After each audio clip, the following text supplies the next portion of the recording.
Il faudra se rappeler que notre pays tout entier repose aujourd'hui sur ces femmes et ces hommes que nos économies reconnaissent et rémunèrent si mal.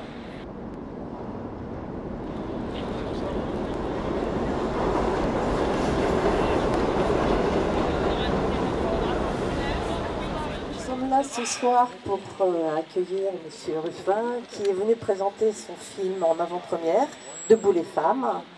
Nous avons le plaisir aussi d'accueillir Juliette et Babette. Ah ouais, carrément tout de suite. Carrément tout de suite. Bonsoir, donc moi c'est Juliette. Je suis là debout parce que je fais un métier magnifique. En fait, la mission générique de notre métier, c'est contribuer à maintenir l'autonomie physique, intellectuelle et sociale des personnes accompagnées à domicile. L'humain au cœur dans tous ses besoins du quotidien, dans tous nos besoins essentiels du quotidien. En fait, nous, avec les collègues, on est là avec, auprès de votre fille de 4 ans parce que votre dépression chronique vous empêche parfois de vous en occuper. On accueille votre fils adolescent handicapé à la descente du minibus de l'IME quand vous êtes encore au boulot. On est là à côté de votre maman pour l'aide au lever, à la toilette, l'aide au coucher. On est là près de votre père pour préparer son repas et le partager avec lui parce qu'il est seul et désorienté. On est près de votre ami qui est malheureusement en fin de vie. Et on est juste là pour veiller à son hydratation, à son confort, à lui faire entendre les musiques et éventuellement les sketchs de Fernand Reynaud qu'il aime. Je suis là debout parce que je suis une femme et qu'au XXIe siècle, ce sont encore à 97% des femmes qui occupent ce métier du prendre soin et qu'il va falloir vraiment qu'on soit visible et reconnu. Je suis là aussi parce que je suis un emploi non délocalisable, non remplaçable par une intelligence artificielle. Je suis un emploi bon pour l'humain et pour la planète. Je suis là aussi pour vous dire que les aides à domicile ont également l'obligation vaccinale pour continuer à travailler. Que si moi j'ai fait le choix, enfin, si je m'y suis soumise, c'est que, en revanche, je soutiens mes collègues suspendus.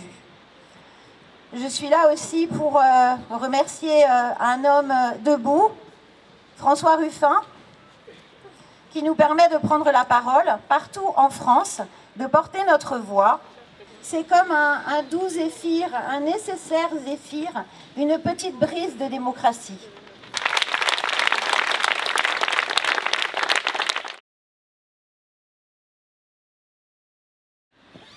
C'est pas facile.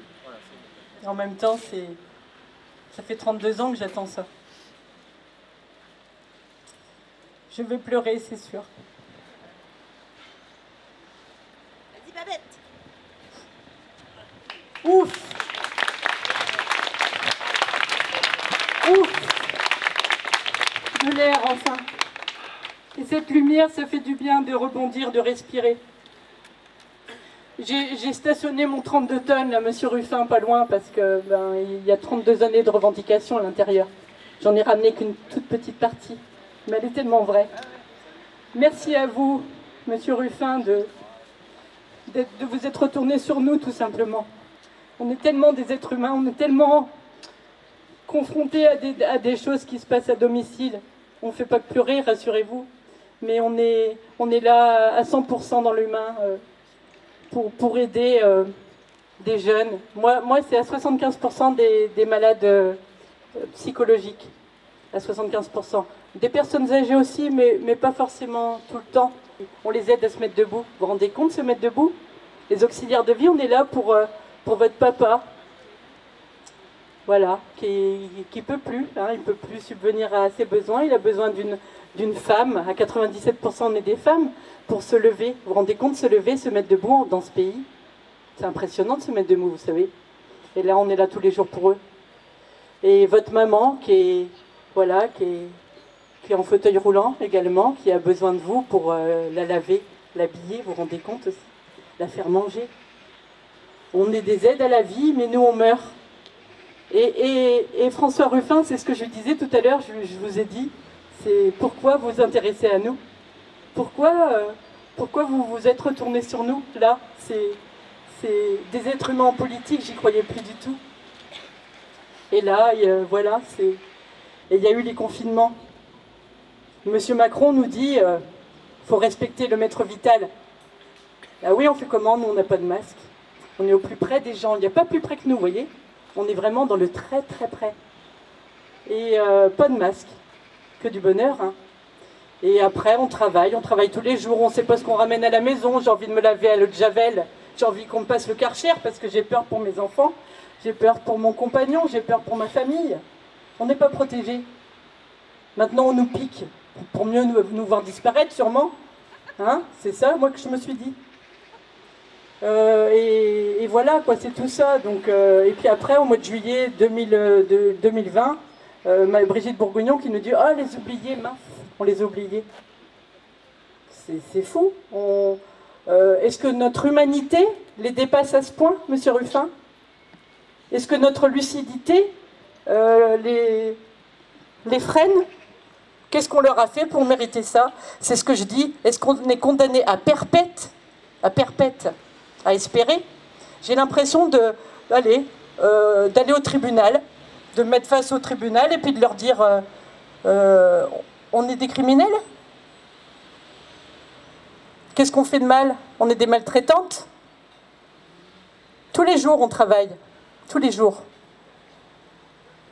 Et puis rien, si ce n'est que ce moment-là, en cet instant. Est-ce que c'est un rêve? Je crois pas, je crois que je suis réveillée. En tout cas, merci monsieur Ruffin, parce que c'est ça. Et je me dis, si un jour je vais à l'Assemblée nationale, aussi je suis invitée au Sénat, je serai face aux politiques et je ne lâcherai pas le regard. Ils auront une feuille devant eux, un crayon. Et je leur dirai en noir sur blanc, expliquez-moi ce qu'est une auxiliaire de vie. Vous avez 2 heures. Et je corrigerai les copies avec mes collègues, avec Juliette, avec Béatrice, avec toutes mes collègues. Je corrigerai les copies. Et je vous assure que, allez, il n'y aura pas 10% des politiques qui savent ce qu'est une auxiliaire de vie. Excusez-nous de prendre soin à domicile.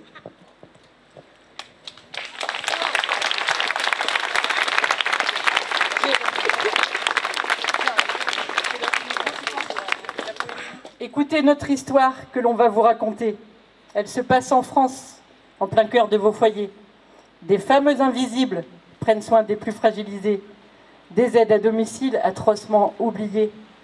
Des auxiliaires de vie affreusement placardés.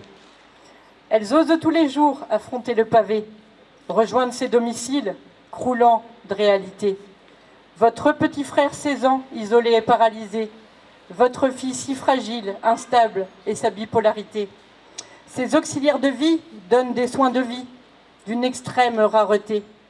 Pourquoi nous enfoncer dans la case des oubliés? Pour votre petite maman, c'est une grande joie. Nous apportons la vie, des soins tout à la fois. Les aides à domicile, attentifs pour tout ça. Abandonner des hommes, nous crevons, quelle joie. Notre humanité ou notre lucidité vous effraie, je crois. Et votre cher papa, déclinant tous les jours, nous restons sa béquille pour qu'il reste debout. Nous prenons soin de son corps, de sa vie, malgré tout. Préparer ses repas, quel merveilleux atout.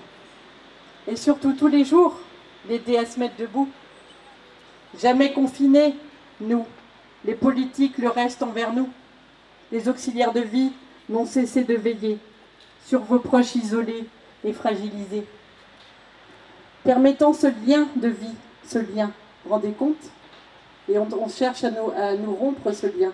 Les politiques le cassent et pouvoir rester debout et pas nous écrouler. Et surtout pour un maintien à domicile criant de vérité. Merci beaucoup. Merci.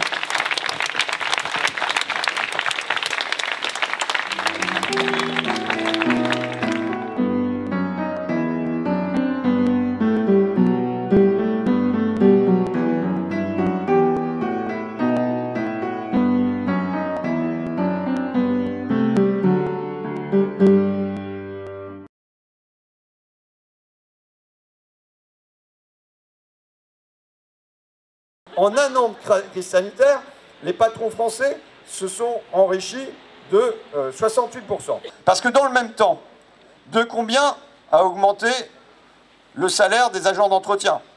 De combien a augmenté le salaire des assistantes maternelles? De combien a augmenté le salaire des caristes? De combien a augmenté le salaire des caissières? De 0.